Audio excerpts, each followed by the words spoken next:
Bonjour à tous.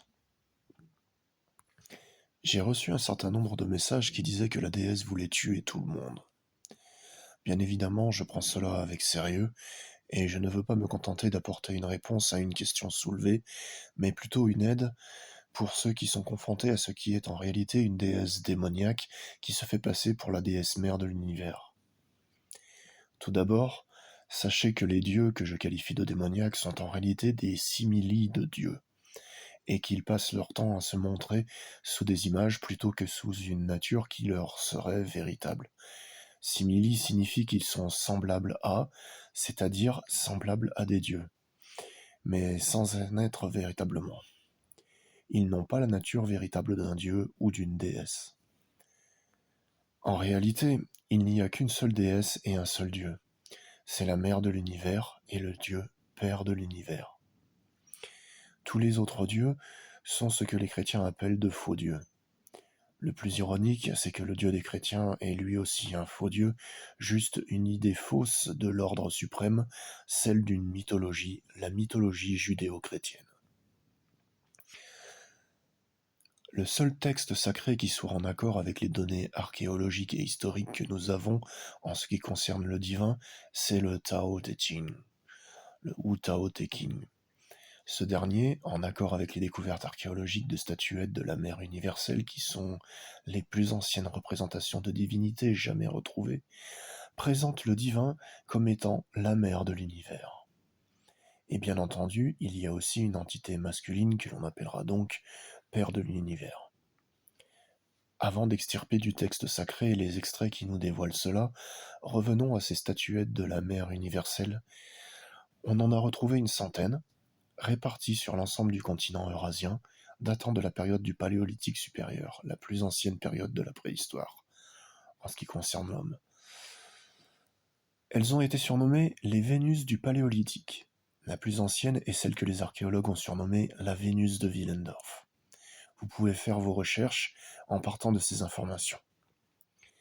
Maintenant, jetons un coup d'œil au texte du Tao Te Ching. En lisant les chapitres 25, 6, 34 et 42, on obtient cette synthèse. Il y avait quelque chose de sans forme et de parfait avant que l'univers ne fût né. Serein, vide, solitaire, immuable, infini, éternellement présent, c'est la mère de l'univers. À défaut d'un meilleur nom, je l'appelle le Tao. Le Tao est appelé la Grande Mère. Le grand Tao coule partout. Toutes choses naissent de lui, mais il ne crée pas. Toutes choses débutent avec le féminin et vont vers le masculin. Quand le masculin rejoint le féminin, toutes choses s'harmonisent. Tao Te Ching 25, 6, 34 et 42. Cela nous indique que nous devons considérer le Tao en premier lieu comme la déesse, puisque toute chose débute avec elle, jusqu'à ce que le Dieu vienne à notre rencontre. Toutes choses s'harmoniseront alors. Et pour l'origine de l'humanité, les choses débutent toujours avec la mère de l'univers, comme le prouvent ces statuettes du Paléolithique d'une mère universelle.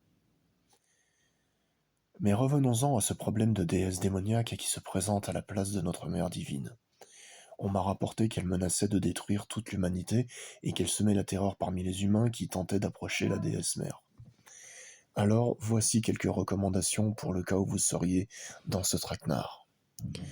Comme je le disais au début de cette vidéo, les dieux démoniaques se présentent sous des images fausses. Mais la réalité de la véritable déesse est révélée au chapitre 4 du Tao Te Ching, qui dit que le Tao est caché mais toujours présent. Cela signifie qu'il ne faut pas se faire une image mentale de la déesse et du dieu, puisque ces derniers sont toujours cachés. J'explique cela avec ce que la déesse m'a expliqué lorsque j'étais enfant. À savoir que puisque les humains les ont rejetés à une époque, ils se sont mis en retrait jusqu'à ce que les humains changent d'attitude. Mais comprenons ici que c'est un changement qui doit être général. Mais gardez confiance, puisque si la déesse et le dieu restent en retrait, et donc nous sont cachés, il est bien écrit dans ce chapitre 4 qu'ils sont toujours présents. La conclusion est donc, tout simplement, qu'ils sont présents pour nous, même s'ils ne se montrent pas à nous, contrairement à ce que semblent faire les autres dieux. Je dis bien semblent, puisque ce n'est pas leur vrai visage que nous voyons.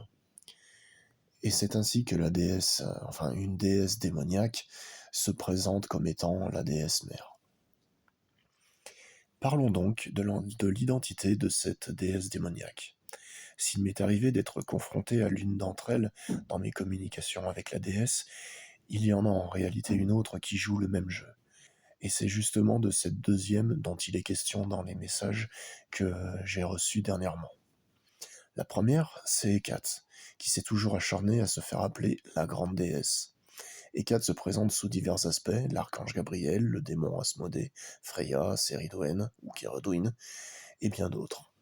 La deuxième, et qui pose vraiment problème en ce moment, car elle a gagné en puissance par les offrandes qui lui ont été faites, c'est Artémis. Vous allez sûrement la reconnaître à ses traits de caractère dans les faits que je vais vous reporter maintenant. À l'époque où les Grecs ont cessé les sacrifices humains, Artémis a exigé que l'on fasse fouetter des jeunes garçons prépubères jusqu'au sang sur son autel afin que le sang éclabousse son autel. Les prêtres avaient consigne de ne pas contenir leurs coups de fouet, et s'ils le faisaient, Artémis les faisait souffrir pour les punir d'avoir eu la main douce. Rappelons par ailleurs qu'un garçon prépubère, c'est en dessous de 12 ans, voire en dessous de 10 ans. Vous reconnaissez sûrement la déesse qui vous a terrorisé si cette fausse déesse mère s'est adressée à vous dernièrement. À propos, elle se présente sous bien des identités, comme l'archange Uriel ou encore la Vierge Marie. Une mère donc. Afin de ne pas être trompé, si vous voulez faire appel à notre mère créatrice pour être délivré, il faut vous concentrer sur les passages du Tao Te Ching qui décrivent la personnalité de la mère universelle. La mère de l'univers, je veux dire. Donc, les extraits du Tao Te Ching qui décrivent la personnalité de la mère de l'univers, mais sans visualiser. La visualisation est un piège puisque, d'une part, comme indiqué plus haut, la déesse et le dieu ne se montrent pas, mais d'autre part, se concentrer sur des images que l'on crée mentalement, c'est comme prendre connaissance d'une histoire par un dessin animé plutôt que par des images, des faits qui auraient été filmés. Dans ces moments-là, les dieux s'en donnent à cœur joie, puisque le monde des illusions est justement leur monde. Ma vidéo qui s'intitule Qu'est-ce que la magie naturelle vous donnera de plus amples informations sur ce monde d'illusions dans lequel peuvent nous enfermer les entités démoniaques. Il vous sera par ailleurs préférable d'appeler la déesse mère, mère de l'univers, et de vous rappeler qu'elle existait avant que l'univers ne fût né. Le chapitre 4 du Tao Te Ching rappelle que le Tao est plus ancien que les dieux. Vous rappelez que vous faites appel à la mère de l'univers, celle qui était là avant que l'univers ne fût né, et que les autres dieux et déesses n'étaient pas là à l'origine de l'univers, puisque la mère de l'univers est plus ancienne qu'eux, cela vous aidera grandement. C'est très important. Pour vous aider à vous connecter à la véritable déesse mère de l'univers, j'ai fait quelques vidéos basées sur des textes du Tao Te Ching. Ce sont Taoïsme et Wicca, la déesse est le Tao. La déesse est le Dieu. Dieu Père Soleil versus Dieu cornu. Et bien reconnaître la déesse et le Dieu. Voilà, je vous souhaite vraiment que la mère de l'univers vienne à vous pour vous aider, mais je sens que je dois donner encore un dernier conseil. N'écoutez pas les autres dieux. S'ils vous parlent, ne les écoutez pas. Un conseil du Tao Te Ching est le suivant. Ouvre-toi au Tao, c'est-à-dire à la déesse et le dieu. Donc, ouvre-toi au Tao, puis fais confiance à tes réponses naturelles. Et tout prendra sa place. Et un peu plus loin, un peu plus haut, si tu t'ouvres au Tao, tu es un avec le Tao et tu peux l'incarner pleinement. Tao Te Ching, chapitre 23.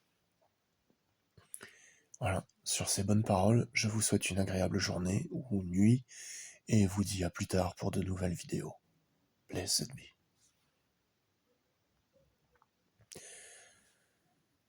En post-scriptum de cette vidéo, je dois rappeler que j'ai eu la chance d'entendre la voix de la déesse mère de l'univers lorsque j'étais tout petit, mais que cela est, très exceptionnel. Donc, gardez bien à l'esprit qu'il est aussi écrit dans le Tao Te Ching que le Tao s'exprime sans dire un mot. Au revoir.